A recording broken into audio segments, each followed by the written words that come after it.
Welcome to Willie D Live. I'm about to go in with Corey Holcomb. But before I do that, as always, we like to start the show off with a bit of good news. Today's good news moment is brought to you by Good Spy and comes out of Los Angeles, California, where after 20 years in and out of Los Angeles prisons, a guard told Susan Burton she'd be back. Susan proved her wrong. When her 5-year-old son was killed, Susan Burton lost her way. Her son was playing outside and ran into the street where a car hit him. In the blink of an eye, Susan's life as she knew it was over. She unraveled, and his death led her down a dark spiral. Susan turned to drugs and alcohol to medicate her grief, which resulted in a number of arrests. The life she'd envisioned and worked toward had ended abruptly, and she began a cycle of being in and out of prison for over 20 years. When Susan was released from prison for the last time, the guard said, "You'll be back.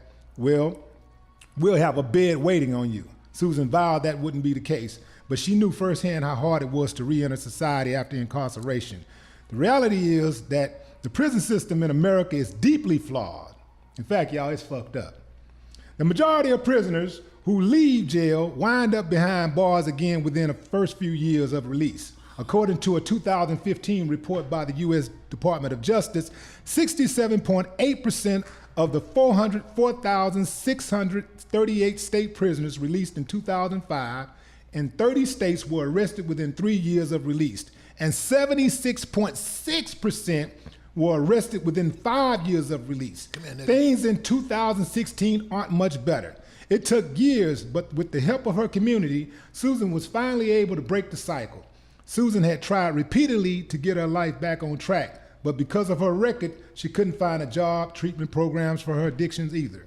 When she finally found support within her community, Susan became sober, found a steady job, and most importantly, began to heal. She wasn't content to just help herself out of jail. She wanted to help others too.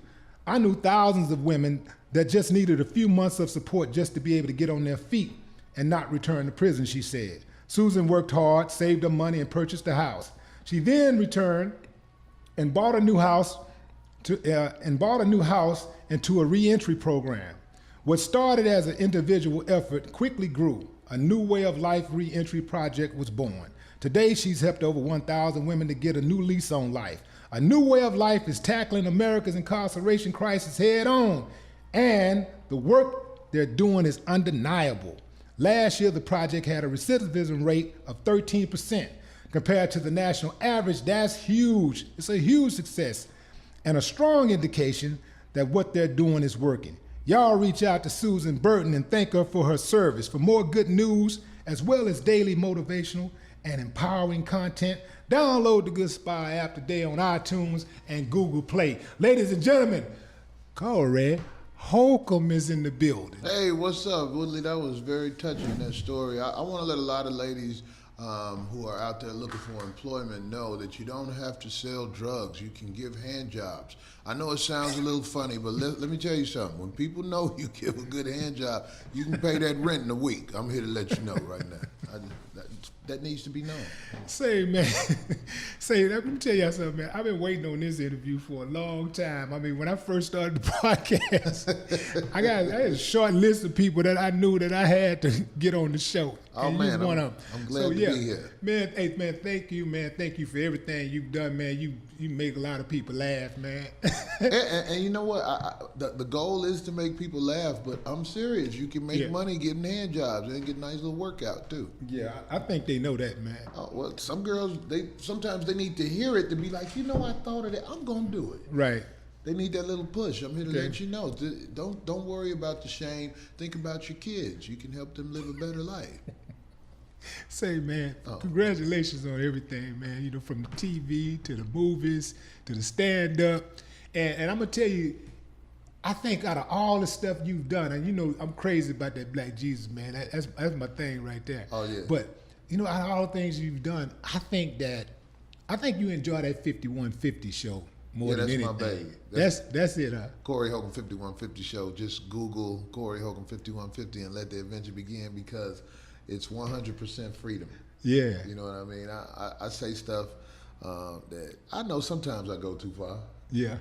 But I believe when people watch you and get to know you, just like you do this podcast here, right? They get to gauge who you are. They get a good idea of who you are. So if I go too far, you know, you got the crazy people be out there, be like, ooh, but most people be like, oh, boy, cool out. You know you Right. wrong for that one. You know what I mean? So Right. it feels good to be me. Right. You know what I'm saying? And speaking of going too far, man, you know I caught your show the other day, right? Which one? What I say? I'm gonna tell you like this, man. I know comedians who say, hey, man, a joke is a joke, and you know I just try to make people happy, you know, and our job is to turn pain into laughter. But I do believe personally there are some things that you can say that goes too far. Like to me, slavery jokes ain't funny to me. I mean, because that encompasses it. Like everything that we're going through right now is like can be traced back to that. So those type of jokes are never funny to me. But I never thought about abortion jokes. Yeah, I do. And you know, you did this abortion joke, man, where you was talking about you standing out in front of an abortion clinic and you giving free ultrasounds. Yeah, well, I'm selling the ultrasound pictures. You selling ultrasound pictures, and you said something to the nature of A lot of women don't even have pictures of the little baby, even though he didn't get a chance to develop and get pubic hair and everything, stuff like that. So just because he only lived a couple of weeks don't mean that you don't need a photo of him. See, man, I don't even know. I feel bad for laughing at this, man. But You should never feel bad for laughing. Laughing is genuine. And Man, you said- if you feel embarrassed about what somebody said or you think it's wrong and you still laugh, there's something in there that triggered you that was genuine. But you said something about that being the first and last photo. Yeah, the first and last photo. That's cold, man. Yeah. That's cold, dog. You know what we've done? We've got with these people who work with photography, and they can actually draw a little face on the ultrasound if you want to on how we think the baby could have looked if it had a chance. I like it. Willie D is uncomfortable. I'm making him uncomfortable. Okay, man. Well, listen, man. Well, okay. Well, what about the women who went through this type of situation and they're not like just popping them out, you know? Because I mean, I would think that that's who you really targeting is the women who just it ain't no big deal. We have to make a joke about the choices we make. Man, I done done some stuff, man. Willie, I'll be like, man, I can't believe I did that. You know what I mean? Right. From cheating and all kind of stuff that's embarrassing. Right. But this is one of the choices that women make that I feel like we can't give them a pass on it. We got to joke about this. I'm not finna just act like it didn't happen because it hurt your feelings. Listen, you have to set the appointment. That means that you got time to cancel if you want to. It's life growing in you. That's the #1 death in the hood, abortion. Did you know that? Wow. Did you know that? Check the statistic. Yeah. The #1 killer in the hood is abortions. I mean, is that just in the hood though? Or is that everywhere? It might be everywhere. Yeah, that sound But I'm saying, I like know one in of the those hood- everywhere statistics. Oh no, I don't know if it's everywhere. Some countries and stuff like that, you can't just get your baby yanked. In this country, you can. Yeah, in this country, you can get babies yanked. If it's inconvenient for you, you don't feel like having it, you can just be like, well, I'm going to get rid of it. Mm-hmm. You know what I mean? And all this is something that needs to be said and something that needs to be joked on. Because if you just keep on turning your back to something like abortion, nobody, I believe that there are women who probably watch what I say, and then if they get pregnant, they might think about what I say, feel bad, and not have the abortion. Have you ever thought about that? Because they'll be like, no, I'm not going to be that statistic Corey jokes about. Right. So- But here's the thing though, like, you know, a lot of your material, well, much of your material involves relationships, and you're particularly hard on the women, and it seems like that you exonerate the men in many cases. Why does the men get a pass so much? And the women got a better burden. Listen, it's not that I think men don't do wrong. There's just as many wretched men as there are wretched women, but wretched women are not normally called out in the media. So there Okay. are a lot of women who don't even realize they're wretched. They think that they're supposed to conduct themselves the way they conduct themselves because a lot of them grow up without a dad in the house. They grow up with a mom. And a lot of times they co-sign that bullshit they do because the mom don't know no better. I feel like it's my job to joke about what I see, and intelligent people, whether they agree or not, they get where I'm coming from, because people walk up to me all the time and say, you know what, Corey, I listened to your joke about this, that, and the other. You wrong for that, but you made a good point. You see what I'm saying? You know what I find interesting, man, is that when I go to your shows, it's always packed with women. I'm like, and the women be just laughing. I mean, just as hard. In fact, not just as hard. The women laugh harder than the dudes. And I think a lot of the dudes, their laughter is suppressed because they are afraid of what God, Willie, you the woman might say. Oh, let me respond to that. Oh my God, that's such a good point. Listen, women are not as weak as we treat them. There are a lot of women who literally didn't have any contact with men until they start fucking around with them. So most of the shit they heard from men is bullshit because it's a guy trying to get some pussy. You see what I'm saying? Uh-huh. You would be surprised if you just stop for a second and realize how women react to the truth when they feel like you're being sincere. They actually want to hear it, even if they don't like it. That's why women come to my show. They know I'm gonna talk some shit about women. I talk shit about men too, but the shit I say is like the uncle or father that would be telling them that they never had. That's a good point. And men, some men at my show, they put their head down the whole show because the woman they sitting next to, they've been bullshitting her ever since they met her. So all my shit that I'm joking about is basically they life with her, and they ashamed because she laughing at the bullshit. She be like, that sounds just like the shit you be doing. That's what happens with the men. Right. But the stand-up guys who have finally gotten the courage to do their best to always tell a girl the truth or tell a girl what's up when you around, they really laugh at my show. Or the guys by themselves without a woman. Right. Man, let's talk about these damn coons. Let's talk about these coon. Stephen A. Smith. Who, in your opinion, is the number one coon Dundada? Well, I don't know. I would say Stephen A. Smith. It's a close race right now, man. Because he's on TV every day. But on you know, ESPN. But you know, lately, as of late, you know, he's been kind of like dwindling. Yeah, that show ain't what it was because what I'm the saying, little moist boy left. Now what I'm saying is that I'm saying is that like some of that rhetoric and stuff, you know, that cooning shit is like he's like backed up off of it. I mean, he's like speaking up a little bit more now. Have you checked him out lately in the last few months? I've been watching him for a while because I used to be a fan of his. Right. I met him at the Shaq All-Star Comedy Jam, and one day he even quoted one of my tweets on his show. Mm-hmm. But as I watch him, he is definitely a black man who is very concerned with the acceptance of his boss. Mm-hmm. So much so. But who's not concerned about the acceptance of that boss? I mean, that's your boss. You got to make your boss happy. I said very much concerned. So much so that he will throw his race under the bus. This is a very important point I want to make about Stephen A. Smith. One day he got bold enough to say something about women on his podcast during that Ray Rice thing. Right. He said something to the effect of women shouldn't be doing and running up on their man or whatever because you see what could happen. Right. He was suspended for that. Ever since he got suspended for that, he's never done nothing but kissed women ass. Kissed homosexuals ass. Because that's what you can't talk about gay people.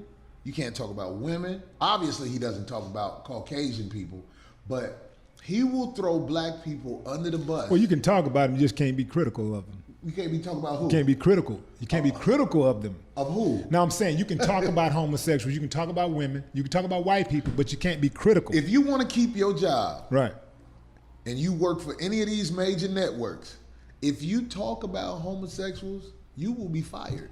No.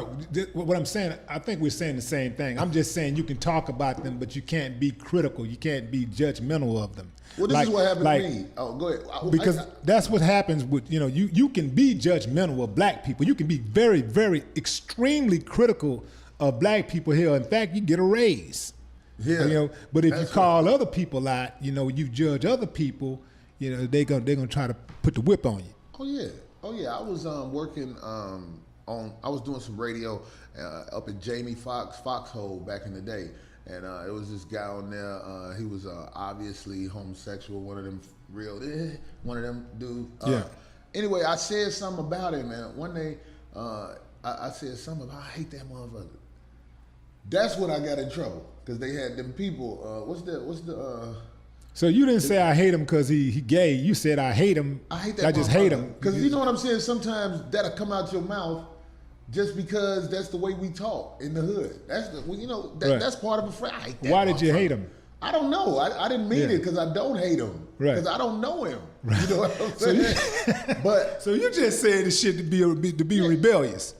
You thought he was, said it. You said it because he was off limits. No, what it did, it made me realize, Corey, you got to watch what you say when it comes to any type of threats, because they take that as threats. What's the organization that protects the gay people or whatever? Oh, the LBGT. One of them motherfuckers. Anyway, they got in touch with me. Yeah. And they said, Corey, I think you're really funny, but you can't say you hate somebody because they look at that as a threat. You could crack jokes all day about people, and whatever happens from that, that's what happens from that. But we're not mad at you if you crack jokes, but if you say that, they look at that as a threat. Well, you can't say, you can say you hate somebody. If you had said you hated, Willie D or whatever person, that would have been cool. Right. The LBGT wouldn't have called you. But if you say was gay and I say I hate you, exactly. I can't now say I hate Willie D. They want to fight for that. Okay. That's why I tell people when the police pull you over, black men, when the police pull you over, tell them, look, I'm gay, and then they won't shoot you. Shit. They don't want it. They don't want it. I don't know about that, because see, the LBGT community, that's one of the slights against the LBGT community, is that they don't fight when it comes to black people getting killed. They don't fight, even if you are gay. But the police don't want the lesbian, gay community after them. So if the police pull you over and you be like, "Was I speeding, officer?" He'll be, just go ahead. Okay, well look here, man. Look at the Black Lives Matter movement. You got a lot of gay people that are at the forefront of that movement, but you don't see hardly any white people standing up helping them fight. You definitely don't see any type of activity from the LBGT community. As far as they're not coming out saying we support the Black Lives Matter movement. They're not fighting for that. But if you out there marching and the police start running up on the people on the march, fellas, if you do this, stop, officer, then they'll leave you alone. They'll be, you go ahead.